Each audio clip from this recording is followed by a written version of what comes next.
The blonde narrowed his eyes and then said indifferently, "You must have been asked to get my sperm." Hayes then looked away with her brown eyes, watching the blonde, and asked awkwardly, "How did you know?" "I know everything that happens in my castle," the blue-eyed man said. The girl looked at him cautiously. She again remembered that evening when a strange elderly man approached her with such an unusual request. Then Hayes began to squeeze the straps with her hands, as if trying to calm down and push away the memories. Hayes said, "They said they would give €1,000,000. And the blonde asked, "And when are you going to fulfill the contract?" Then the girl opened her brown eyes wide, watching the blonde in front of her in surprise.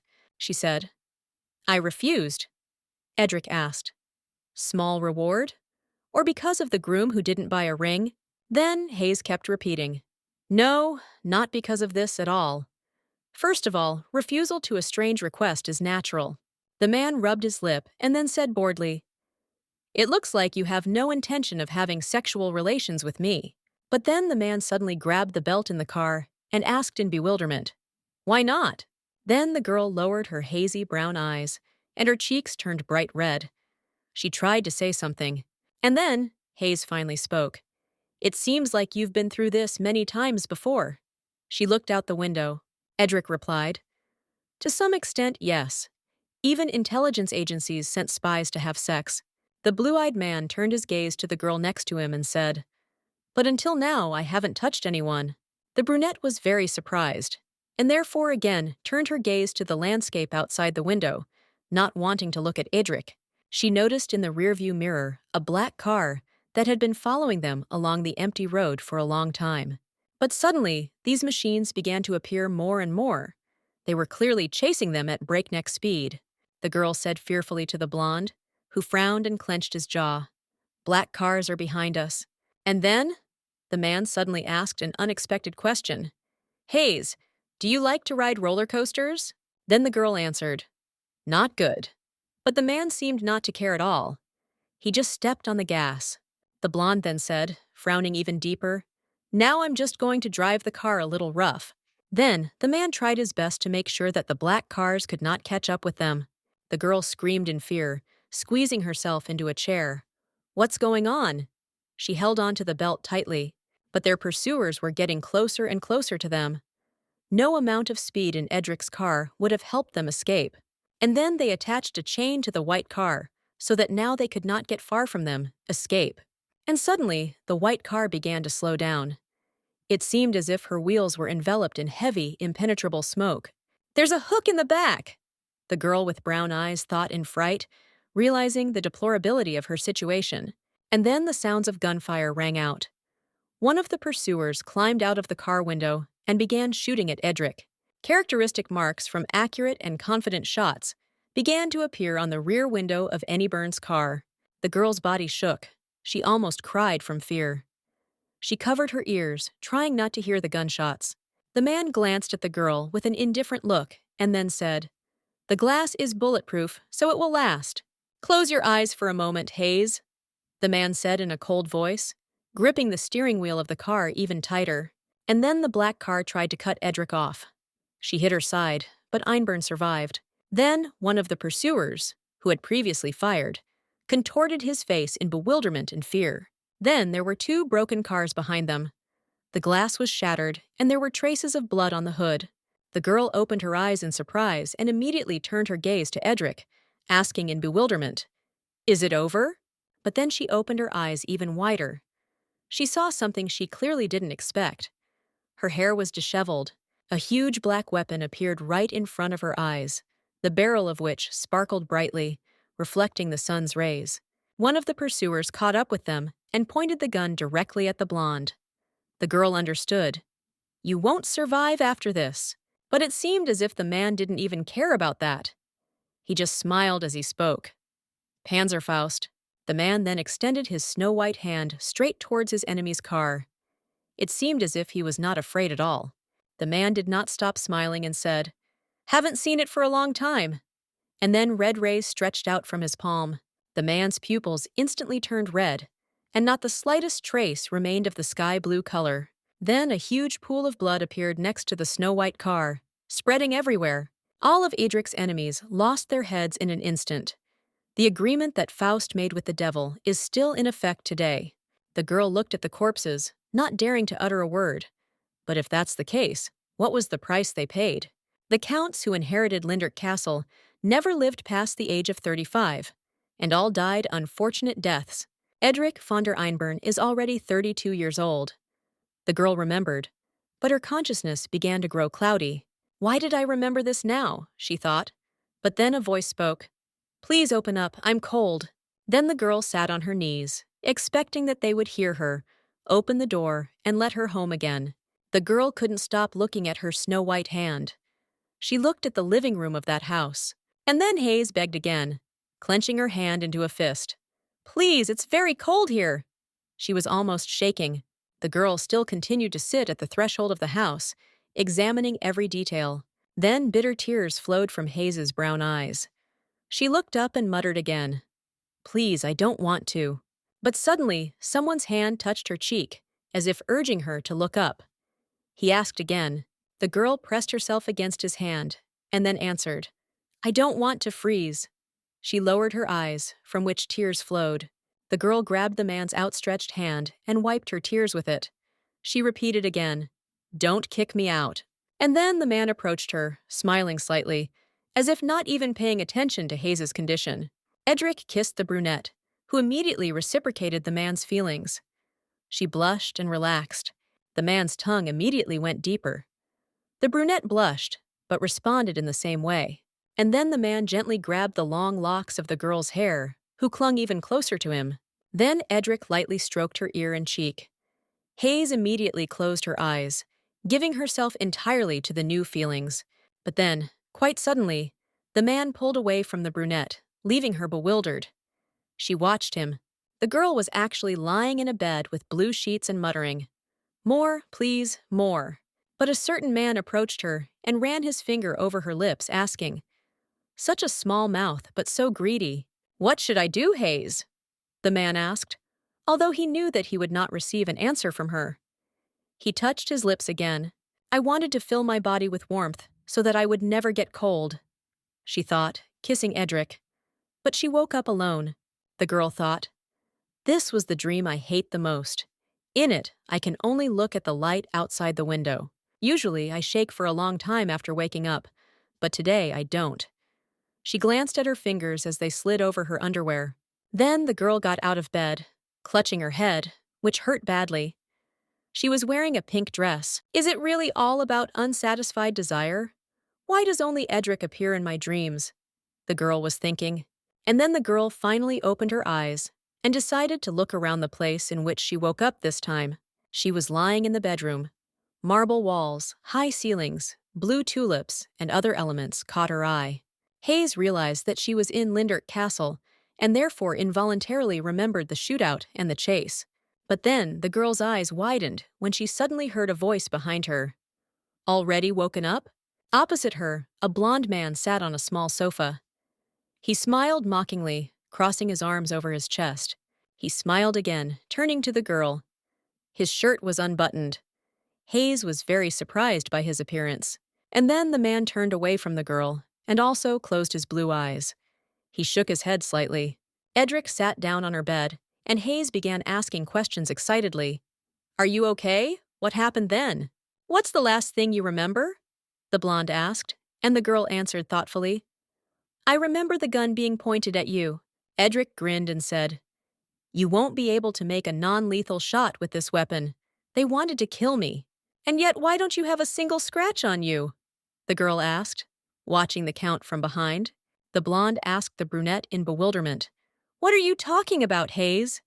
The grenade launcher exploded right before the shot. The girl was surprised for a moment, opening her brown eyes wide.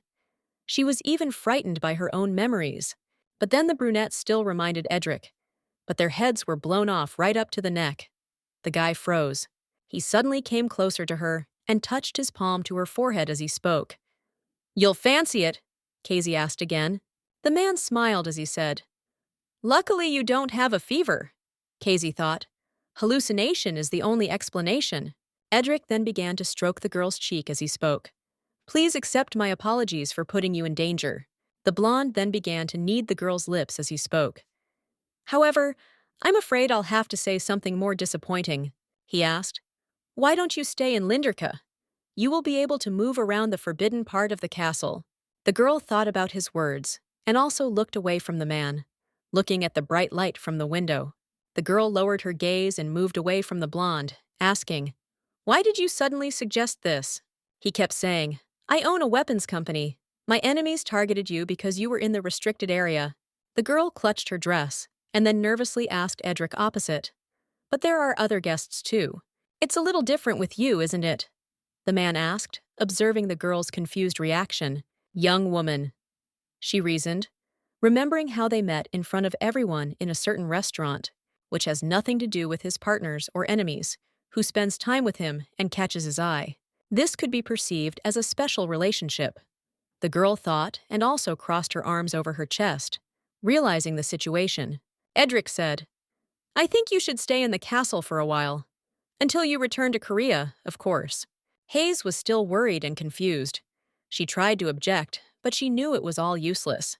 Edric interrupted her and then asked her excitedly, Can you handle these people alone? Hayes replied, No, I would appreciate your help. And I thought, I can't do anything against armed people. And then the blonde finally spoke. A wise decision. He handed her a mug of tea, and the girl happily accepted it. But then the girl immediately plunged into anxious thoughts, reasoning, What should I say to all of us? But suddenly, the man proposed. How about some milk, Hayes? The girl answered immediately, I wouldn't refuse. He glanced at her with an indifferent, cold look from his blue eyes, and then asked, How many?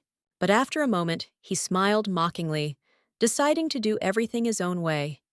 He reached for her tea, but in fact, his hand fell closer to the girl's dress. He said, You'll like it if there's more. For some reason, the girl blushed deeply, clutching her mug of tea tighter. Her hands began to tremble a little, barely noticeably. The girl screamed excitedly, Yes, yes, more! The man tightened his grip on the fragile jug of milk. More, please, the girl asked, looking at the blonde's face. She rose slightly from the bed. The man poured more milk, and Hayes thought, Because he talks so depravedly, I have dreams like this. Then the girl again looked up at the blonde with her confused brown eyes. She narrowed them slightly. If I stay in the castle, how often will I see him dressed like this? The girl reasoned, watching the blonde. The girl began to examine his body and also thought, It's somehow not like him to expose your body like that. And then Hayes began to openly stare at him, not at all listening to all his conversations. She looked at his collarbones, but then the man suddenly stood up and looked at her reddened cheeks. You probably feel cold often. Then the girl put the tea on the table and answered, I, compared to others, am always a little cold. Did I say anything strange in my sleep? The girl suddenly asked. It was clear that she was embarrassed. The man smiled. The girl froze in place, not even daring to move. Her eyes went wide as she watched him. The girl screamed with all her might, trying to hide her own embarrassment. Please forget about it. This will be a little difficult, the man answered, turning his gaze to the cooled milk tea on the tray. Edric approached the girl, narrowed his eyes and said, You cried, said that you were cold. She was surprised. She grabbed onto me. The man repeated, hugging her neck. He held her closer to him, smiling softly. Please don't leave. The blonde spoke and then wrapped his arms around her waist. The girl did not dare to resist his actions. The man chuckled again and then moved his lips to hers. The girl's cheeks turned even redder. The blonde wanted to say something else, but still decided to first kiss the brunette, who was at a loss, and then the girl began to tremble slightly in the man's arms. Hot tea spilled in drops onto the soft bed. Then the man decided to lightly bite the girl's lip, as he had already done in her dream. He also never stopped smiling. But then the brunette herself decided to deepen the kiss, and the man did not resist her at all. The man still did not let her go from his tight embrace, even when the girl was almost suffocating. But then he still let her go. The girl looked at him as if spellbound, and also narrowed her eyes. She exhaled heavily, because she still could not come to her senses. The girl's gaze was serious and stern. The blue-eyed man then decided to remind her of the dream. You sucked my tongue and begged me to kiss you. I don't think I can forget about this, the blonde said, licking his lips as if remembering it. A cool night breeze blew into the room. The curtains began to move away from the windows, from which bright light poured. The girl opened her eyes, trying to collect her thoughts. She narrowed her brown eyes and parted her lips slightly.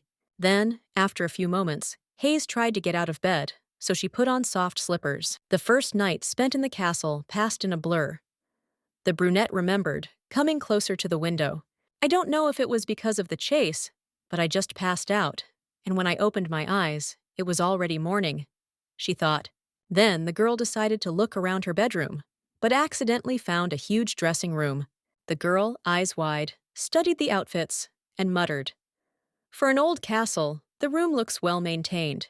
And then the brunette smiled awkwardly and blushed, saying to herself, Probably because Edric cares so much. But then, because of the memories of Edric, the girl remembered their kiss on that dark night. She tried to push these memories away from herself, covered her ears with her hands, and also sat down on a small sofa. What a horror, the girl thought, trying to hide her flushed cheeks. She also furrowed her brows, realizing the situation. It wasn't a dream, the brunette thought, and then sighed heavily. She tried to hide her face again. I clearly remember crying and clinging to him. The girl remembered their first kiss, how I cuddled up to him because I wanted warmth. I remember his soothing touches. The girl thought about their night. What were you thinking? The girl suddenly screamed, abruptly standing up from her chair. She was angry with herself for cheating. No, we even kissed! I have to ask what it meant. But will I be able to look him in the eye? She thought. But then, a loud blow was heard from behind the girl. The girl almost jumped out of her seat. She immediately screamed loudly, Sign in! And a girl with a tray on wheels entered her luxurious bedroom. More precisely, she was an elderly and stern woman with collected gray hair. She was carrying a tray of gourmet dishes.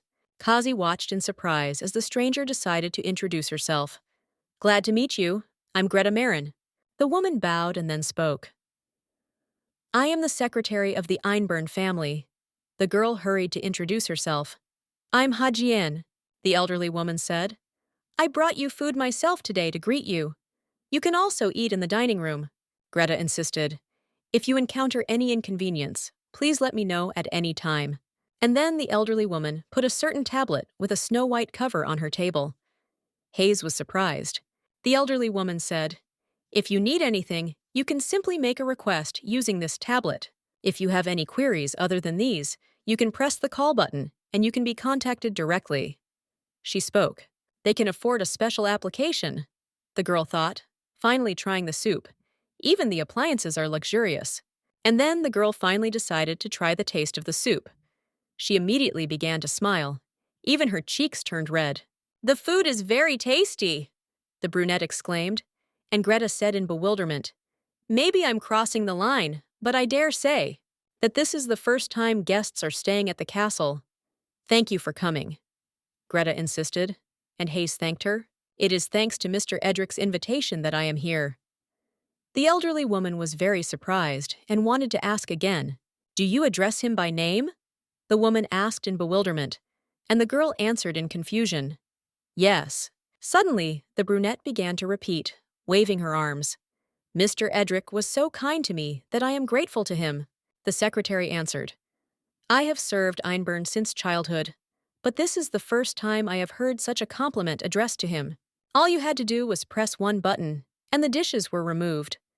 The girl muttered, watching the view from the window. Mountains were visible all around. A lazy life where you barely have to lift a finger. This is paradise, the brunette thought, looking at the wardrobe. She walked past various outfits, looked at them with interest, and thought, I can't believe that I can wear them all. How do they even know my size? There's even underwear, the girl thought, looking at some clothes. It all looks so expensive. She collected various images and was afraid to even think about its price. But her thoughts were interrupted by the ringing of the phone, which was lying on the nightstand very nearby. The girl switched her attention. Edric replied, Good morning, Hayes. I'm going to go to the hotel to pick up your things. He barely smiled. Will you take me there yourself? The girl asked, her mouth wide open in bewilderment. Edric asked, Are you against it? Then she answered, That's great, but I need to talk to the people at the lab. You'll have to wait a long time. Edric then added, It's not a problem, Hayes replied. I'm counting on you. They agreed to meet in the hall. But then the brunette thought in confusion, looking down at the floor. Did I give Edric my number? I don't remember. Then, a few moments later, the girl saw in front of her the huge snow-white hall of Edric's castle. Mr. Einborn himself, who was dressed in a strict classic suit, was already waiting in it. He barely smiled. Then, just a few moments later, the man looked down with his blue eyes, as if examining him. He looked at his companion Hayes, who was smiling sweetly. Edric said, You're wearing new clothes. They suit you very well. You look incredible, the man repeated, and the girl blushed more and more with every word, fiddling with her fingers. As soon as I came face to face with Edric, I realized that I was not mentally prepared. She thought about the kiss, but suddenly, the girl opened her eyes and realized that she had already blushed too much. She immediately opened her eyes. Hayes suddenly said to turn away from the man. Let's go quickly. But Mr. Einborn immediately caught up with her. The girl's hair immediately ruffled. It was lifted by the wind that came from the huge windows opposite. The blonde suddenly grabbed the girl by the elbow and pulled her towards him. Hayes was stunned and did not say what to say. And then the blonde leaned her closer to his face, almost breathing on her cheeks. She was very surprised. But then the man lowered her, gently running his fingers over her arms. Kaz did not dare to move, but after a moment, the man squeezed the girl's shoulder tighter, and her hair was already tied behind her back. Then the blonde decided to touch her cheeks, moving closer to the already familiar soft lips. He actually approached her a moment later, intending to kiss the girl again, just like that night. But now the brunette decided to pull away, covering her eyes, either from embarrassment or from shame in front of her groom. But then the girl felt the man put some interesting jewelry on her. She didn't even understand right away. Now a beautiful decoration was visible on the girl's neck. Hayes blushed as she looked at him closer. And then Mr. Einborn said, I thought it would look good on you. Well, shall we go? They again drove together in the same car, but along different streets, avoiding the previous route. The girl awkwardly looked out the window, waiting for the trip to finally end. The man was focused on the road. Then the brunette decided to give the blonde an awkward look with her brown eyes, barely blushing. But the man's gaze was serious and unshakable. It seemed as if nothing had happened to him at all. But then, someone's car drove past them, with a camera attached to the windshield. The man decided to ask a question. Are you nervous about kissing me? Keza was stunned by these words. The man does not take his gaze off her, studying the girl's face, her reaction and feelings in moments. And then he tilted his head slightly, about to say something. It seemed to the brunette that everything around her had frozen. I can't get this out of my head, can you? The blonde asked, looking at the girl. She also turned away from him. And then the girl finally decided to answer. I think about this too. Edric was satisfied with this reaction. He grinned. The blonde said mockingly, looking at Hayes. I dare say your fiancé won't like it. The brunette answered confusedly. Therefore, I will try to prevent this from happening again in the future, somehow. She was about to say something else, but suddenly fell silent, watching the snow-white building they approached. And then the girl carefully grabbed the belt, realizing that there was no more time to think. But she was stopped by the voice of a man who seemed to be calling to pay attention to him. Hayes was scared. And then the blonde asked, watching the girl, Are you planning on having an affair? His hair was tousled in the wind. The girl asked again in bewilderment, as if she didn't even believe her own ears. She opened her brown eyes wide. The man proposed to her again. The car didn't move anymore. The girl also froze, unable to move. If you don't mind, then cheat on him with me, the blonde said, leaning closer to the girl, as if forcing her to kiss. And then the blonde reached out with his hand at the girl's feet, without taking his eyes off her face. The brunette opened her eyes wide. If there is ambiguity between us, let's try kissing again, the man insisted, but the girl refused. But the man did not intend to give up, holding his hand. Hayes, are you trying to retreat after you started everything? The girl blushed deeply when the blonde suddenly raised her hand to his own lips and exclaimed, Edric! Or maybe you're just afraid that your fiancé will find out, Mr. Einburn asked, kissing her fragile hand. The man guided her hand, brought it closer to his neck, and then said, You're actually not even married, so there's nothing wrong with kissing. The blonde kept repeating while the girl touched his neck and made her way under his collar. The brunette could not even move. As if she were a weak-willed doll, she watched his movements. The girl saw Edris with a blurred gaze. It was impossible to understand what this man was thinking. She thought, I felt that Eric was interested and curious about me, but not at the level of a kiss. Hayes thought, the Earl of Einburn has no reason to be interested in a simple Asian woman. And then the girl decided to ask something. She opened her eyes wide and tried to free her hand while asking, Do you need me for something? I don't know what's wrong, but I'd like to help if I can, the brunette said, not paying attention to her surprised face. Sometimes you can be very perceptive, the blonde answered, gently releasing the brown-eyed girl's palm. Let's talk about this later. I think you should go get your luggage first, the man said, opening the car door.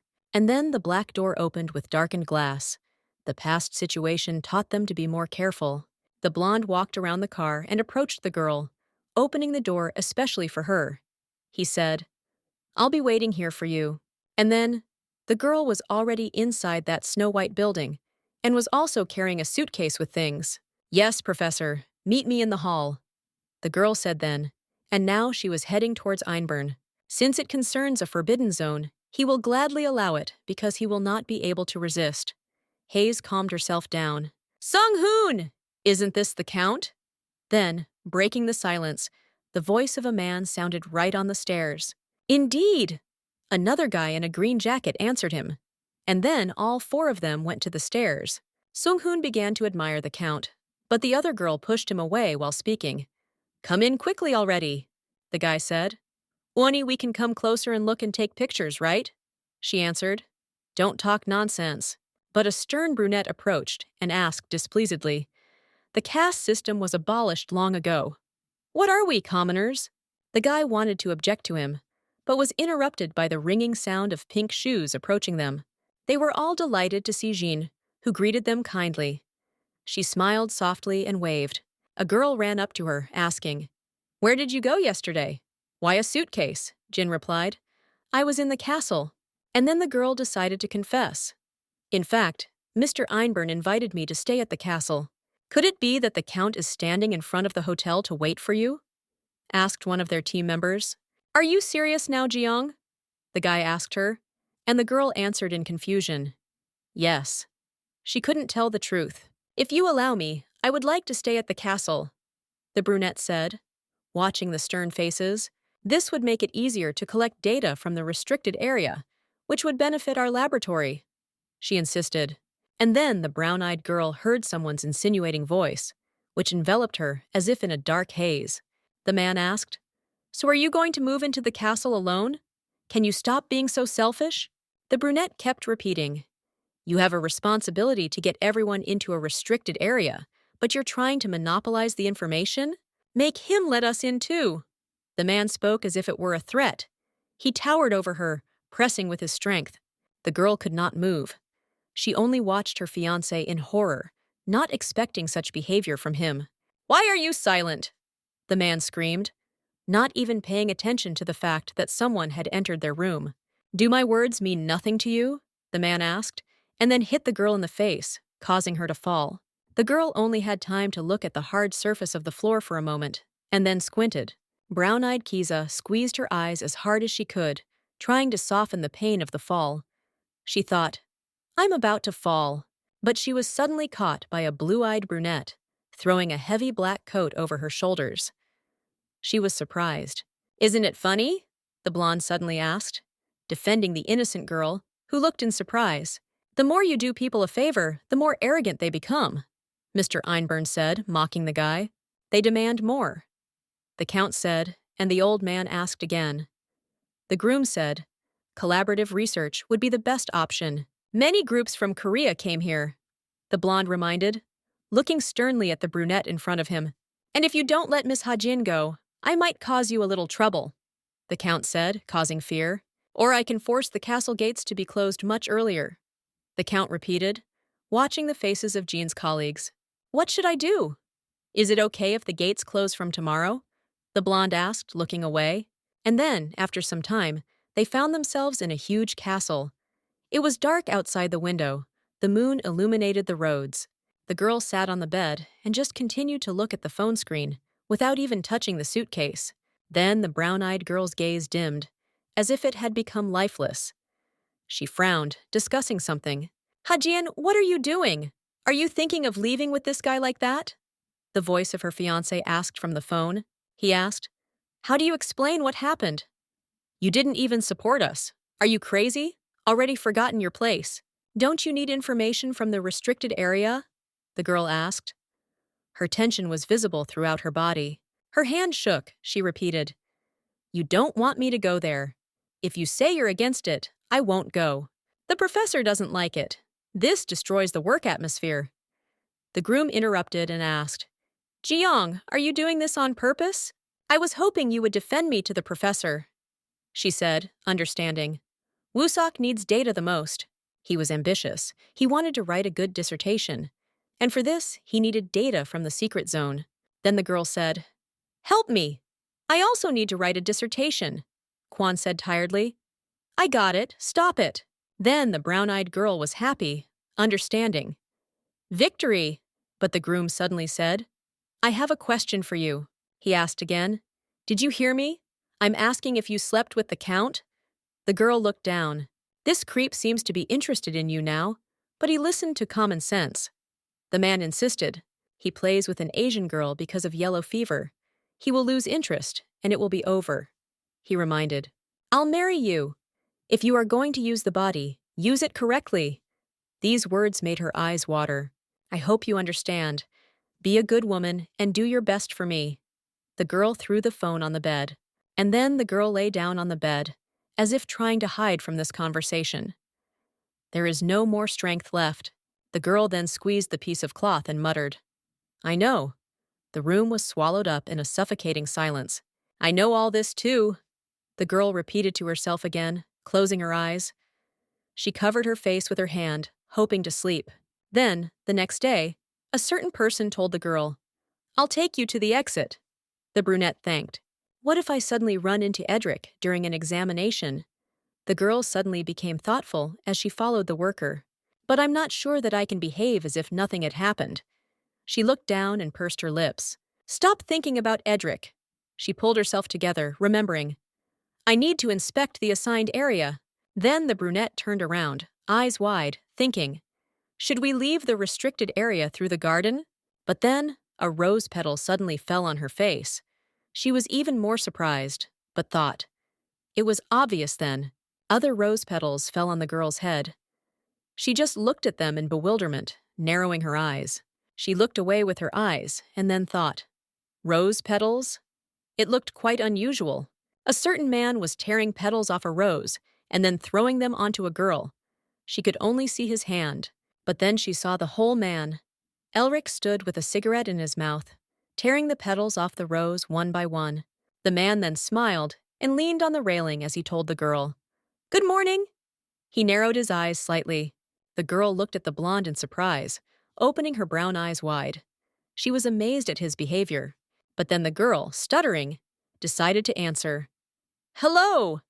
She put her hand to her mouth and also stepped back. The blonde said playfully, If you are not busy, I would like to invite you to my office. There's something you'll like. And then the girl looked after the departing worker, who was supposed to take her into the restricted area. Later, the girl said, but the blonde wanted details. She answered, I can't say for sure. As far as I can see, you have relaxed, the blonde said, observing her frightened reaction on her face. She was surprised. Who knows, maybe tomorrow the gates may close, the blonde said, barely smiling. The girl froze, and then she spoke. How mean! She turned her gaze to the high and bright sky above them. But then, just moments later, there was a table with cutouts and huge stacks of books in front of her.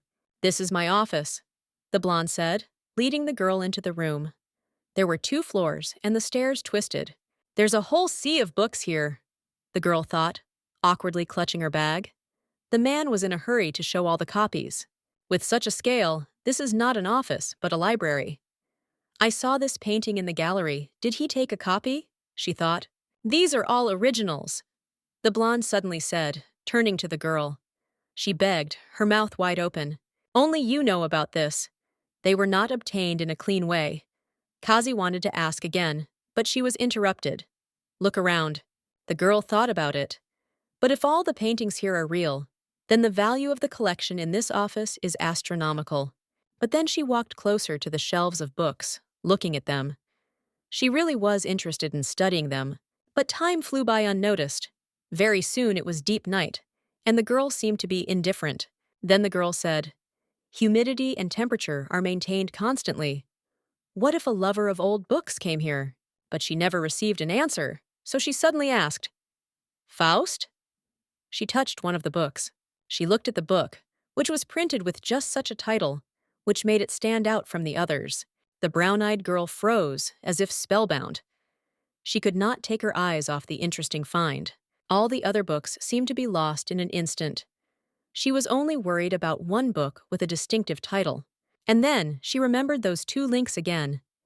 Edric is a real sorcerer, or the story of the Einburn family and the devil. And then the girl turned again to the blonde, who had already closed his eyes, as if he was completely dozing. She asked, "I want to ask about the ruins of a castle that I once saw. Can you tell me about this?" And then the man's gaze immediately changed, becoming more fearful and perplexed. His pupils shrank. Then the man chuckled, barely looking down. He closed his blue eyes, frowning. After a few moments, the girl looked at Edric with a surprised look, thinking, probably he won't be able to. But then the brunette turned back to the blonde, speaking. "Then please answer just one question for me." She began to speak hesitantly. "Are there ghosts in the castle?" The girl looked scared, clutching the book tighter. The brunette looked at the blonde seriously, frowning. The man was perplexed, barely opening his mouth. The girl continued to look sternly at the man in front of her. But it was clear that she felt awkward. But then, after a few moments, the man could not stand the silence and laughed loudly, hiding his smile. He continued to laugh loudly, like a child, and then asked, "Are you serious?" He narrowed his blue eyes. The girl was embarrassed by this, opening her brown eyes wide. A pink blush appeared on her cheeks. The girl hid her embarrassment as she spoke. "This seriously worries me," and I thought, this is the first time I've seen him smile like that. And then the man finally stopped laughing. All that was left was a kind smile on his face. He said, "It's clear." But then the blonde patted the spot next to him. He was sitting on a large blue sofa in the center of the room. The blonde looked away, relaxing his face. He said in a calm tone, "I suggest you take a short break." The blonde said, "I want to answer your question, but I'm embarrassed to talk alone. Let's ask questions one by one." The man said, "You don't have to answer unpleasant questions." Hayes asked, "Does this apply to you too, Edric?" Edric kept saying, "I intend to answer honestly, so I hope that you will be honest with me." The girl agreed. The man then extended his hand, beginning to speak first. "Let's talk about what you witnessed." The blonde barely leaned over, frowning as he spoke. What happened then can only be seen by special people. Then the brunette hurried to ask, "What does it mean?" But the blonde interrupted her, saying, "Now it's my turn." He barely touched the girl's cheek and then asked, "Why did you get engaged?" The brunette opened her eyes wide. "Because I needed money," the brunette said, looking at the blonde's hand. She looked down. "But not now, right?" the blue-eyed man asked, running his hand over the girl's lips. She asked again, "Not now?" He suddenly approached her and, narrowing his eyes, spoke. "You can receive €1,000,000 at any time." The girl opened her brown eyes wide in response and was also very embarrassed. A bright blush appeared on her face, and then the brunette interrupted the blonde by speaking loudly. "What is your relationship to Faust?" Now it's my turn. She turned her gaze to the books that were located in the closet as she spoke. Everything on the bookcase is dedicated to Faust. Johann Georg Faust was the illegitimate son of the Einburn family, the man said suddenly. The girl was surprised. Then he asked, "Have you read Goethe's Faust?" The girl answered thoughtfully, "Yes." Edric kept saying, "That's pretty much how it was." She understood. The devil who came to Faust wanted to allow him to experience all the pleasures. Therefore, he enters into an agreement. Jen thought. God saved him from hell, Edric kept saying. Einburn unsuccessfully tries to terminate the contract. The blonde spoke. Some people want this agreement to last forever, because he benefits from the contract. Edric then added, Of course, there are those who, alas, were chosen by him. But one way or another, this will end soon. Edric suddenly frowned as he said, because if one of the parties to the contract disappears, it will become invalid. The man said, I will die at the age of 35. The girl opened her brown eyes in fear, sighing heavily. 2 years left. With my death, both the family and the deal will perish. He said, and Jean asked, Why must you die? The girl thought about it. Will he die in the same horrific way? How can he speak so calmly? She replayed the terrible thoughts in her head again and again, but opened her eyes when Edric began to call her. And then the blonde leaned closer to her, as if he was about to say something. The girl touched his shoulder. But, having thought better of it, the girl said awkwardly, I am unconsciously. The man barely smiled in response, narrowing his eyes. Then the girl with brown eyes looked down at the floor, saying barely audible, Sorry, she never removed her hand. But then the man himself approached her, and the girl finally decided to raise her surprised eyes at him. The man studied her face indifferently. The girl looked at him with wide-open, sparkling eyes. Edric squeezed her hand tighter, and then asked thoughtfully, Why are you looking at me with those eyes? The blonde pressed her palm closer to his lips and then said, It's like you feel sorry for me. He barely frowned. The girl's eyes were truly filled with pity and sympathy. She barely blushed as she watched him. The girl froze in place, thinking, Who feels sorry for whom? I'm not in a position to feel sorry for him right now. But in fact, deep down in her soul, the brown-eyed girl understood perfectly well. I felt sorry for him.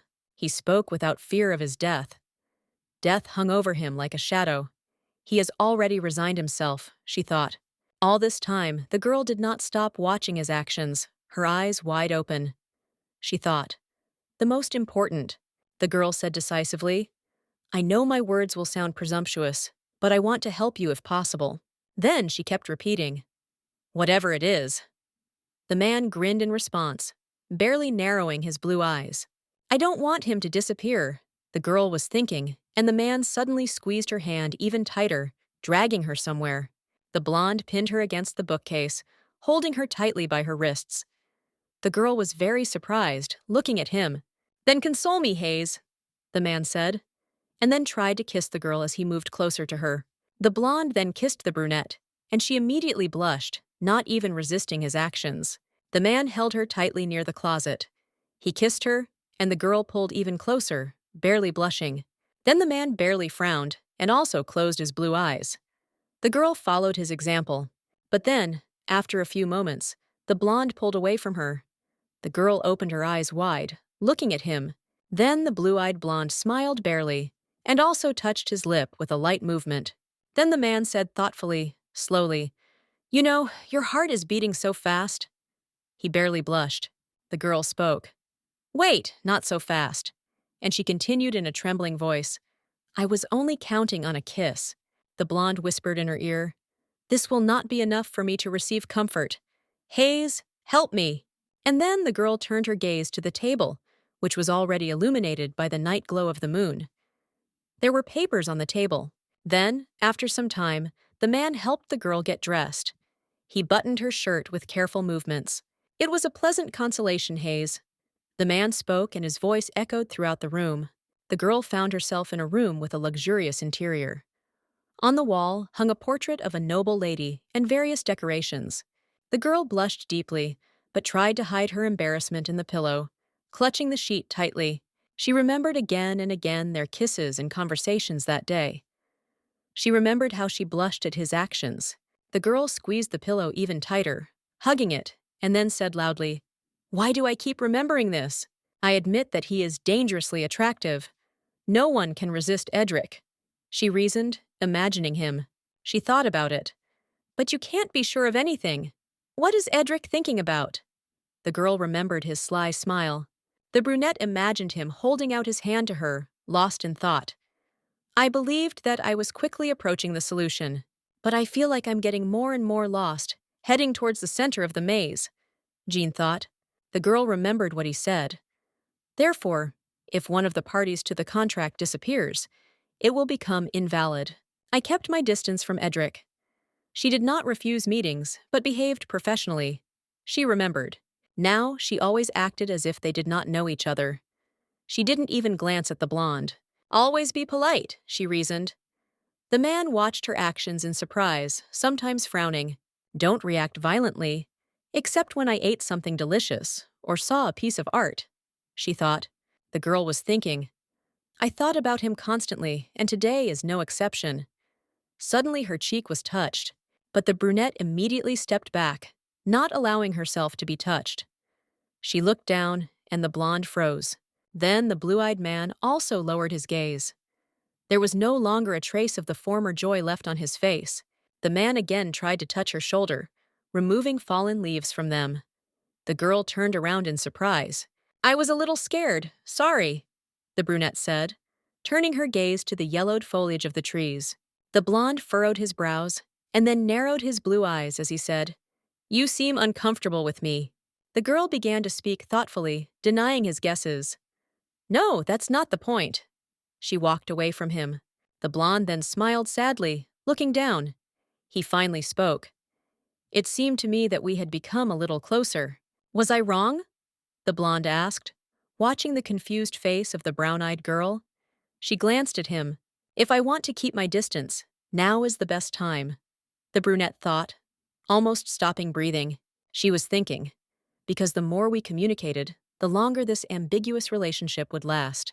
And then the girl hastened to turn away from the blonde, again lowering the bashful gaze of her brown eyes. And then the man nodded, and also smiled brightly, narrowing his blue eyes. He said, I'll be more careful in the future. Then the blonde man turned away from Ji-yeon. Now they stood with their backs to each other, no longer looking for meetings. The girl remembered again. Even if we saw each other in the castle, we simply greeted each other politely. Eventually, his interest in me wanes. The girl thought, looking after the blonde, who hurried away. If I had just accepted it, what would have happened then? The girl thought, imagining how he would kiss her again. It is foolish to cling to vague feelings. Besides, he will be gone in 2 years. I hate this, she thought. Before the girl had time to look back, November came. She came to her hospitable friends from the group.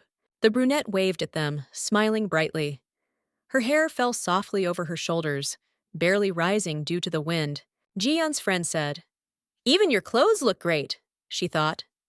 Moran prepares her clothes. And then, after some time, they began to eat. The girl, of course, ordered herself burgers. They chatted pleasantly at the table, exchanging the latest news. They were all sitting at a table in a cafe, but suddenly, Ji-yeon's friend asked, What was the Count doing all these days? He is absolutely nowhere to be seen. The girl immediately began to look depressed, but answered, I heard that he went on a business trip, a friend said. It's a miracle he was still in the castle. He's a very busy man. The brown-eyed girl's gaze dimmed again as she thought. They said he was returning today. I miss. His image constantly pops up in my head. The smell of a cigarette, open laughter like a teenager, she thought, warm hugs that made me melt. The girl remembered. And then she opened her eyes wide, surprised. A couple of meters from the brunette stood Edric Einborn, and next to him, Marin, who bowed to him. Looks like he's back from his trip, one of the group members said as they saw the blonde boy up ahead. Let me just say hello to him. Please, Jean. Call the Count, the guys kept saying. Edric looked, and then she and the brunette met their eyes. The girl opened her big, pretty eyes wide. The girl thought about it. Our gazes crossed. But then the blonde simply turned around and walked away from the researchers. The guy with glasses said confusedly, looking after the blonde, He just took it and left. He opened his eyes wide. You won't be able to get close to him forever, the guy said, but his friend interrupted. Shut up, he answered. It's good for you to talk. Even to say that everything is over with him would be ridiculous, the girl reasoned. Looking at the sky again, she began to wash her clothes with her hands, thinking again. Because there was no relationship from the very beginning. There you are, a certain guy said, coming closer to the group of guys. It was Woo Kyung whom someone called. The man said, "Are you having lunch together?" And they didn't even invite me. I'm disappointed. He was getting closer and closer to them. He sat down next to him and said, "Long time no see, Jean. Do you like life in a castle?" she thought. "We see each other often." The girl answered indifferently, "I just live there, nothing special." The man loomed over her like a heavy shadow. And then Woo Kyun smiled nastily, asking the brunette again, "Is it true?" His hair fell into his eyes. And then, a few moments later, the brunette grabbed her shoulder, moving closer to her. He also smiled. The man whispered barely audibly in her ear, "Tell me if you ever need money." She looked away. The rain is pouring nonstop. The brunette was thinking, already in the castle. She also managed to change clothes. But then, just a few moments later, the girl saw an incoming call from her father on her phone screen. The girl put her hand to her forehead, sighing heavily. She picked up the phone, from which screams were immediately heard. She thought about it, remembering. Then a quick, high-pitched voice came from the receiver. The man was clearly angry. Gradually, the voice became softer, and in the end, it even became ingratiating. The girl reasoned as she listened to the voice. Father kept saying, "What I'm saying is that if you can suck up a little." But the girl asked, "What can I do?"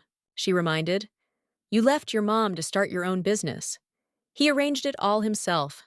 "Ask your stepmother for help," she said. "You provide for me, but you just said there is no money left." "I will ask for money directly."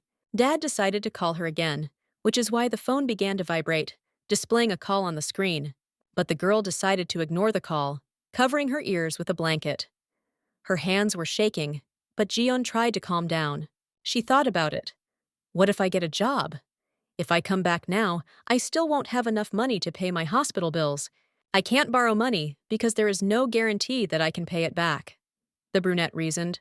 And begging for money from Kwon Woo-seok is worse than death, the girl reasoned, remembering the brunette's face.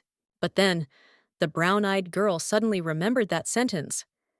She was thinking about 1 million euros. But then the girl rose slightly from the bed, speaking barely audibly. "It's not bad enough to agree with." But then the girl remembered the blonde man's face, whose eyes sparkled. And I thought, will he help? I have no conscience. The girl, nevertheless, decided to call Marin. She immediately accepted the call, and then introduced herself. Jen froze. Marin asked herself, "Why don't you pay him a night visit?" Jen thought. "Can I come like this?" The blonde turned away from Jiyeon as he said, "I think I asked you not to bother me." "Well, I hope you don't talk nonsense."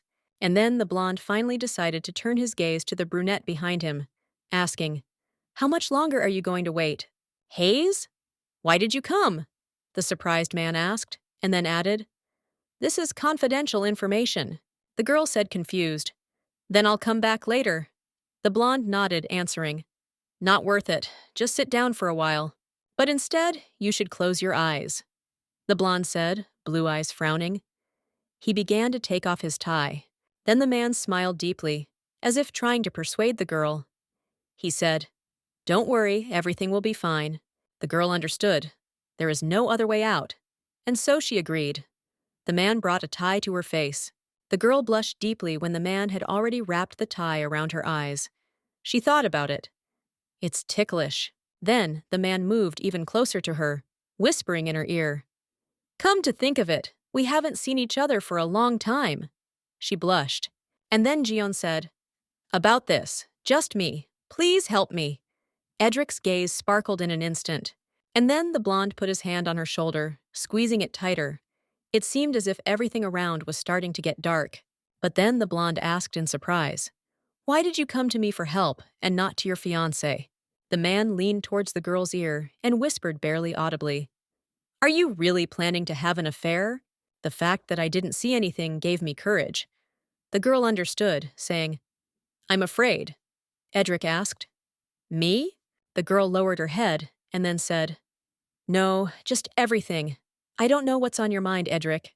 And then the blonde finally began to repeat, without taking his eyes off the confused brunette. "Right now. I think about how much I want to kiss you." He kept his gaze fixed on the girl in front of him. Then the man took the girl by the chin, holding her tightly, and also approached her for a kiss. The man sat down on the bed, pressing the girl closer to him. She didn't even dare to budge. The blonde then stroked the girl's cheek and also opened his eyes, watching her actions with blue eyes. Afterwards, the blue-eyed man hugged the girl's back and also tilted her closer to the soft surface of the bed. The blonde gently laid the girl down on the blue sofa. She blushed deeply and also hugged the blonde's back. "How much do you need?" Edric asked, covering the girl's neck with kisses. She answered, 50,000 euros. "Now that I know the amount, I will transfer you enough money," the blonde said, looking at the lips of the embarrassed girl, "so that you never have to repeat these pathetic words again." The man said the girl was surprised. She said, "Thank you. This is the first time someone has helped like this. I will definitely repay the debt upon arrival in Korea." The man wanted to ask again, but Jean interrupted. "I'll pay interest, but it may take a little time." The man stroked her cheek as he spoke. "No need to return money. I'm just giving them to you." She wanted to object. "Do you need anything else?" Edric asked, and Jean answered, "No, you are already generous to me." And then the man smiled as he said, "I may sound like a jerk when I say this, but it's hard to wait." He barely narrowed his blue eyes and also frowned as he asked the girl, "Can't you be mine?" The blonde kept repeating, "I want to possess you. Don't avoid me, and don't go to Korea." "Am I asking too much?" The girl turned towards the window, telling the man, "I have to go back to Korea because my mom is in the hospital." Then the man finally decided to answer, grinning, "But while I'm here, I must warn you in advance, Hayes." A girl woke up in an unfamiliar bedroom. She thought, "An unfamiliar bedroom, but such a familiar smell. Has Edric already left for work?" The girl whispered, and then thought about it. He must have looked pretty busy. It must have been raining all night, the girl thought, looking out the window. She opened her eyes wide, watching, but then the girl suddenly turned around, hearing someone's unintelligible voice. She was very surprised. The man came closer to the girl, talking on the phone. He spoke German. "I'm listening." He came closer to the girl, smiled, and then said to his interlocutor, "I just got distracted by something beautiful. Continue." He then stroked the girl's cheek with the back of his hand. The brunette barely blushed, lost in thought. "Hands are cool." Edric stroked the girl's hair as he spoke. "Valentin, not bad. I just have something that can be used." "What about Korea?" Valentin asked, and Edric immediately remembered the brunette's friends. They annoyed him. That day, a man with glasses put his hand on the girl's shoulder. She tried to move away, but it didn't work. Then the man remembered that moment again and again. Her friend put his hand on her shoulder, holding her tightly. Edric suddenly hugged the girl, holding her close, smiling. He spoke. "You ask what will I do? Now she's mine," the blonde said to Valentin. At that moment, it seemed as if his eyes sparkled brightly. Then the girl suddenly looked around. She lay in bed with Edric and thought, "His bedroom. His clothes are for me. His castle. Even the food that nourishes my body was all given to me by Edric," she thought. "I didn't notice when everything around me began to come from him," she thought, and Edric asked, "How do you feel?" The man put his hand on her shoulder and then said, "Don't be so serious. No matter what, you will return to Korea, and I will disappear in 2 years. So until then, stay with me, Hayes," the man said, narrowing his blue eyes. The girl agreed, but then thought about it. How great it would be if I were someone who could help him. "Earlier, you said that I was special. Is this related to the contract?" the girl asked, her eyes wide open. "I still do not intend to terminate the contract. As I said, if I die, the contract ends," the blonde said. A room filled with traces of those who fought for survival. Unlike them, Edric did not value anything in this world. Not fame, not great wealth, not the magnificent castle of Linderk. He could leave without regrets. "Including me," the girl said. "You are not striving for anything. So you don't care. The man frowned as he listened to her. He said, "Perhaps I will still regret it, after all." But the girl interrupted him, asking, "What did you say?" And then the man kissed her, not wanting to repeat those words again. The girl immediately blushed, holding on to him. "Stay calm, Hajian." The girl calmed herself while she looked at her phone in fear. Then the girl looked at the notification on her phone again.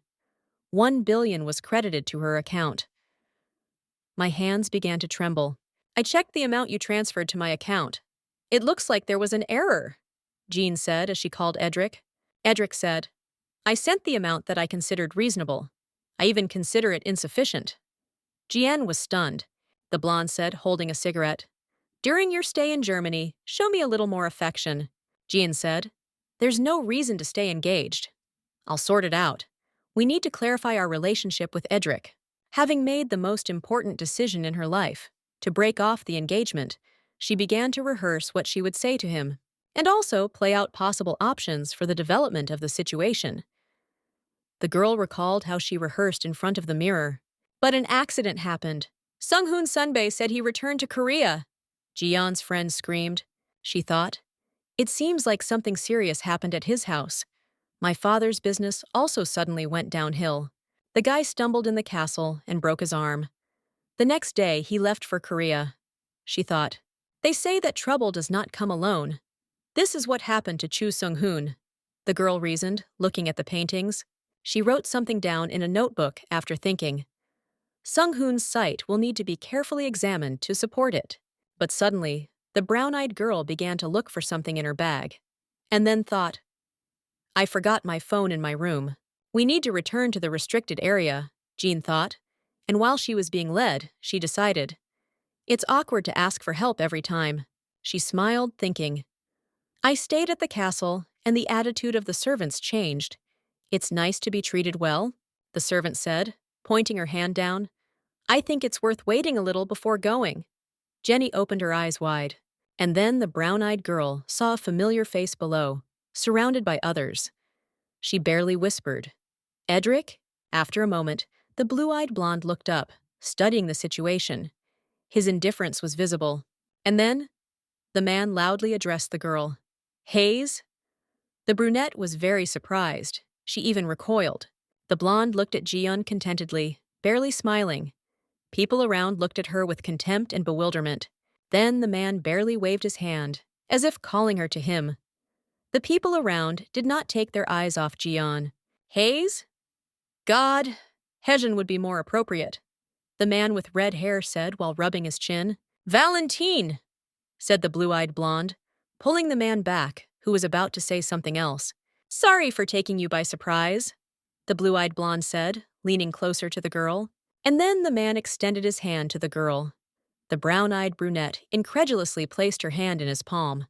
The man kissed her hand, and Ji-yeon reasoned in fear. "Edric touched me in front of other people." Edric said, "I want to talk a little. Can you wait for me in the garden? I'll be there soon." The people around were shocked.